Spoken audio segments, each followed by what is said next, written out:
Hey there, Prairie Plant Girl here. Well, it is now the 9th of February, and I have a few things to do today, so I thought I'd bring you along. One of them is cut back these onions. I sowed these January 17th. I have 3 varieties here. I have Valencia, Superstar, and what's this other one? Oh, a Spanish Candy. Yeah. They've all come up quite nicely, even though some of them were seed from last year. They're getting a little bit tall. My grow lights actually are about at this level right now where they're sitting, so they've outgrown their light space. Now I could put them on a different shelf with taller lights, but I like to keep my onions cut back anyways, and these have gotten quite tall. I'm wearing a green shirt, so you probably can't tell, but they're like quite tall already. So what I like to do with my onions is I like to keep them trimmed back, and it's very simple. And you just take them, and I have not done that yet this year, but I just kind of take a clump of them here.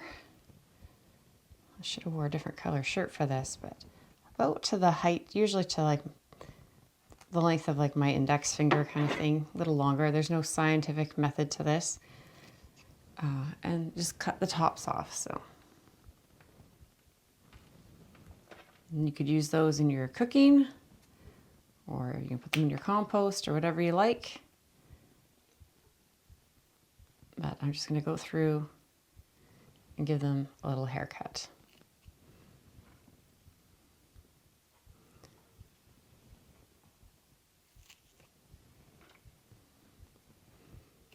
Not a very difficult task, but one that I like to do. Now, some people feel this helps your onions to bulb up larger, put more energy down into the bulb instead of growing these big tops. I'm not sure that's really true, because then we would all be doing that all season long, right? Out in the garden. But it doesn't hurt them. I've never seen it to be detrimental to the onion growth after I put them outside. I usually get nice large onions. And it helps to just keep them a little bit more contained while I'm growing them indoors. I'm here in Saskatchewan, Canada. It's something like minus 20 Celsius outside right now. There's several feet of snow out there.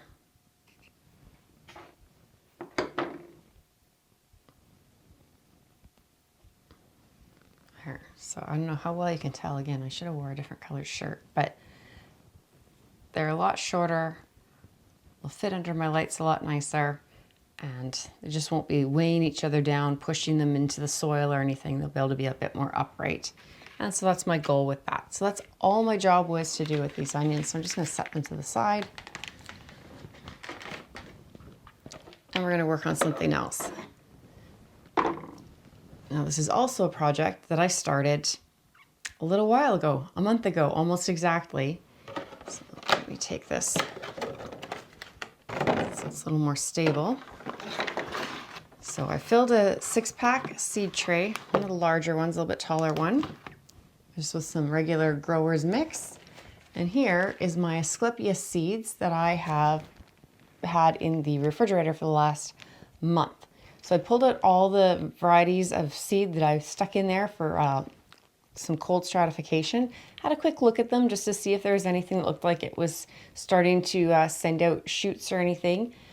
The rest all look like they're just still at the seed stage, sitting in their moist vermiculite. And everything but the Asclepias was supposed to be in there for 3 months, so they'll stay in there until March, I think it was. When did I put these in here? March or April. Can't remember now. Maybe it was only 60 days they needed. But these only needed 30 days, so they're ready to come out. So Asclepias is milkweed. This is off of the Cinderella variety. And I'm not sure how many seeds I have in here, but I'm just going to try and spread them out between the 6 cells. This is pretty old seed that I have. This is seed I collected myself. And I'm just hoping to get a few extra plants to be able to have in my yard and to share with others. So I'm just going to open this up, and you can see the Asclepias seeds are quite large, so you can see them in there. And they'll be fairly easy to work with.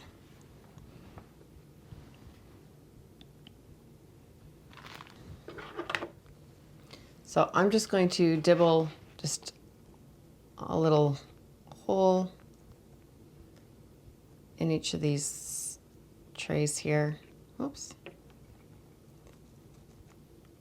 Like I said, this is just a grower's mix. It's peat moss that has had a little bit of lime, and I think a tiny bit of perlite as well, mixed into it by the manufacturer.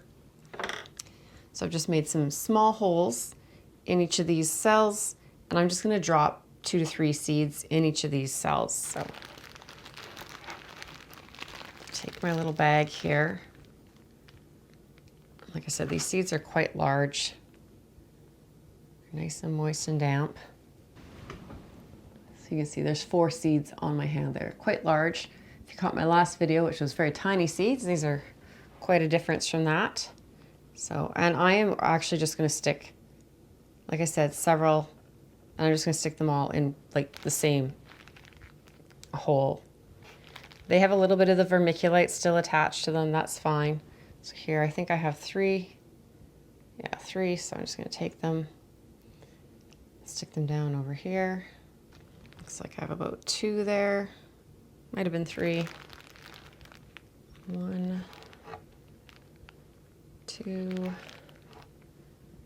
1, 2, 1, 2.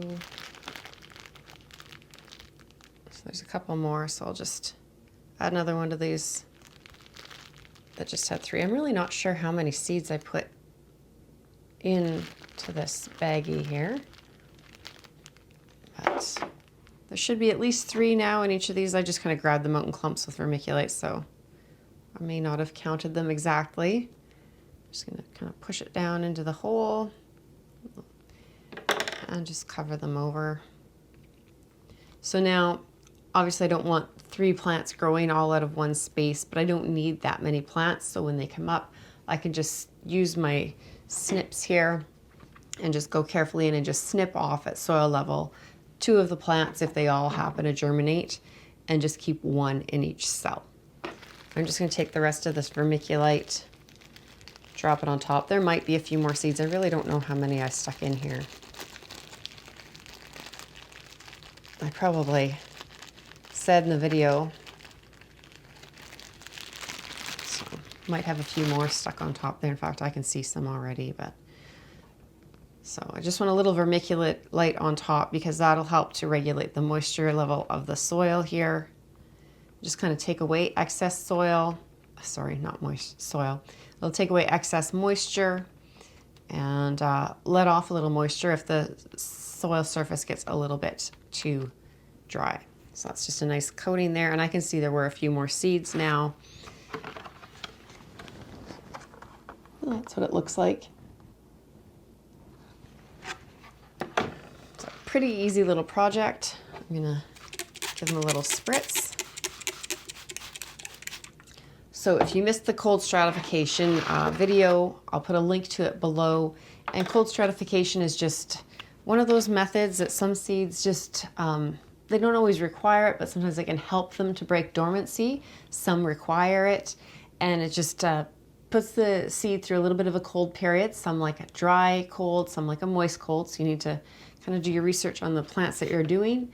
And it'll just help them, like I said, to kind of break down that seed coat. And then when you bring them out of the cold, it kind of tells those seeds it's time to wake up now. And so then they'll start to germinate usually a little bit faster, a little bit better for you. I just want to label this and make myself this little label. So Asclepias, and this was from Cinderella. Put that in there. I am going to put a humidity dome over top. This isn't actually the tray that goes in this little setup, but it works pretty good. Whoa, maybe. And get it. There we go. That'll work. I'm going to close off the little ventilation holes at the top for right now. Once they start to germinate, once I just have a few germinated, I can open up that ventilation to let a little bit of air in there so that those plants don't wind up with some damping off or fungal issues. And then once they're about 80% germinated for what I need, or just once I have enough going that I want, I will pop the whole lid off. I am going to set these under my grow lights. Oftentimes that little bit of light does trigger some plants to break dormancy. These being that I covered most of the seed shouldn't really affect them too much, but that's just where they're going, is on the shelf where the grow lights are, so that's where they'll be. So hopefully I get some good germination with those. My onions are cut back and looking better now, so that's a successful few minutes in my grow room downstairs and getting a few more things done and getting ready for that gardening season. What are you doing to get ready for your 2025 gardening season? Put it in the comments down below, and we'll see you in the next video. Thanks for watching. Bye.